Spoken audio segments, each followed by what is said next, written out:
اتباع افغانستانی ضمن همدردی عملیات تروریستی روز گذشته حرم حضرت شاه چراغ را در شیراز محکوم کردند و خود را همدرد و همدل با ایرانیان دانستند.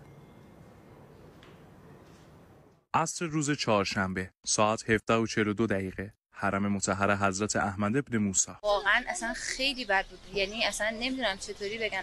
من همون لحظه سکوت کرده بودم، مونده بودم. اصلا این اتفاق، این همه مرگ و این همه مجروح و اینا. من بود چون شنیدم بچه کوچیک و 1.5 ساله رو با تیر زدن. خودم بچه 1.5 ساله دارم دیگه. واقعا داشت گریه‌ام میاد.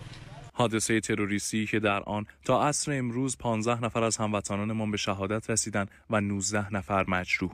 ضمن عرض تسلیت به مردم شریف شهید پرور جمهوری اسلامی ایران، این حادثه تروریستی که دیشب اتفاق افتاد به نوبه خودم محکوم میکنم. مردم مؤمن رفته بودن برای ارتباط با خالق خودشون، به خاک و خون کشیدن. این حادثه تأسف‌بار رو محکوم میکنیم شدیداً. حرف همه آنها یکیست: اتحادی که سالیان سال است زیر پرچم اسلام اتفاق افتاده است. امروز در ایران شیعه و سنی نداریم و تمام ملت‌های اسلامی در کنار همدیگه بوده و هست و انشالله که همیشه وقت در کنار همدیگه باشد.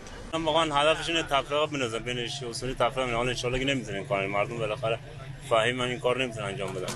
و این سیاستی همیشگی دشمن هست که تفرقه بیانداز و حکومت بکن هست و ما جامعه اسلامی و امت اسلامی متحد هستیم و بیدار و هوشیار هستیم.